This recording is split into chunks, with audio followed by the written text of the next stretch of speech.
So guys, kumusta kayong lahat? So, kumusta yung ating mga kababayan, especially sa Mindanao?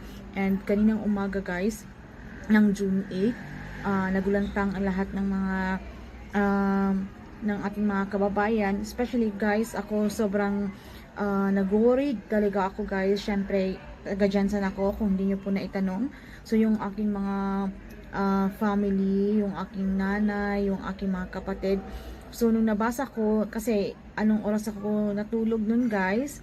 So, mga 5, gising pa ako. So, nag-scroll ako sa Facebook. And then, nakita ko yung maraming mga post na 7.8 guys, magnitude earthquake. At sa Mindanao guys, sa Sarangani yata yung pinaka epicenter, pero grabe yung na sa Jansan na feel nilang pagyanig na sobrang lakas daw, sabi ng aking kapatid. So ang ginawa ko guys, kinontak ko agad yung aking pamilya, una yung aking mama guys, kasi nag-worry ako kasi siya lang mag-isa guys dun sa bahay na 2-story siya guys, pero parang matagal na kasi yun guys na building. So but made of wood naman siya guys, yung parang siya, yari siya sa Nara. So ayan, pero kasi dati restaurant yung dati ng Chinese. So yung father ko is caretaker. So bale, yung mga kapatid ko rin nag-asawa na guys, and then wala na yung father ko. So yung si mama ko, gusto niya kasi pag matanda na guys, gusto nilang meron silang sariling place. So hinahayaan na lang namin siya kasi na-enjoy siya, kasi meron din siyang mga boutique doon guys, meron din siyang pwesto, meron din siyang business doon guys. So talagang message ko agad yung aking mother, but nakita ko siya online siya 1 hour ago guys, so hindi siya nagre-reply. So talagang kinabahan talaga ako guys. Then after message ko yung aking kapatid, yung bunso naming kapatid, but then hindi din nag-reply guys. So talagang worried na worried talaga ako guys, hindi talaga ako mapakali, kasi syempre yung mama ko meron tsunami alert guys, and then yung bahay namin nandun sa mama ko is nilikod lang is dagat. So ayun nga guys, so kinontak ko yung aking kapatid. So luckily nag-reply yung aking isang kapatid guys. So sabi niya, na-contact niya yung mother ko. So okay naman siya guys, pati yung isang iba kong kapatid. So okay naman sila guys, alhamdulillah. So thanks God talaga. So ang sabi ko sa kapatid ko guys, nasunduin niya, kunin niya yung mama ko guys doon, kasi meron tsunami alert. So talagang natatakot ako guys. So ayun nga guys, sinundo niya pati yung aking kapatid. So ang isa kong kuya naman guys is okay naman sila, safe sila doon. So kasi kinuha niya yung mother ko tsaka yung kapatid ko, kasi sila lang din doon sa bahay ng kapatid ko tsaka yung anak niya. So ayan, so doon sila nagstay doon sa mother ko guys. So walang ilaw, walang kuryente, okay, walang tubig sa buong Jansan guys. Yung iba na mga establishmento meron, pero yung mga bahay-bahay talaga guys, so wala.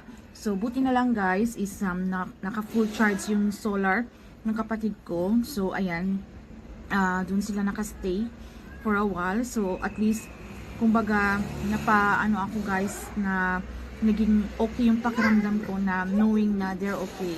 But then hindi pa rin natin maiwasan na meron pa rin nasawi guys, dahil nga syempre maraming mga gumuhong building guys, especially sa Jansan guys. Nakita nyo sa video, so papakita natin guys yung mga video na nakuhanan guys.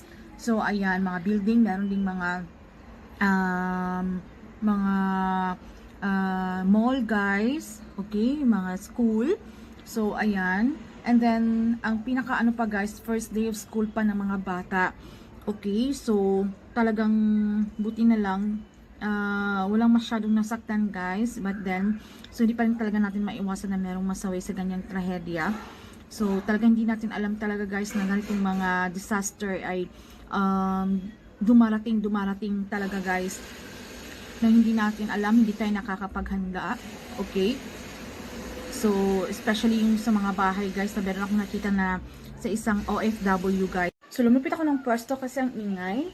So ayan guys, so meron ako nakita sa isang OFW na yung nasira yung bahay niya guys. It's very sad to hear na pinaghirapan mo ng ilang taon, and then biglang ilang minuto lang ganun agad yung nangyari. So talagang sobrang talaga guys, nakakalungkot. Tsaka nakakatakot din guys dahil meron ding maraming aftershock. So merong iba na natutrauma guys na magstay muli sa kanilang pamamahay. So ayan, dahil nga na-trauma dahil marami pang aftershocks guys.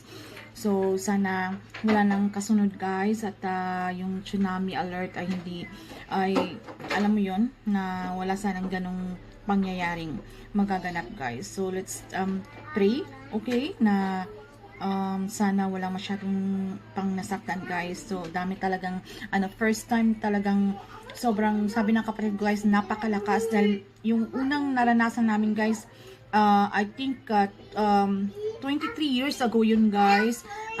Madaling araw din yun guys, mga 5 a.m.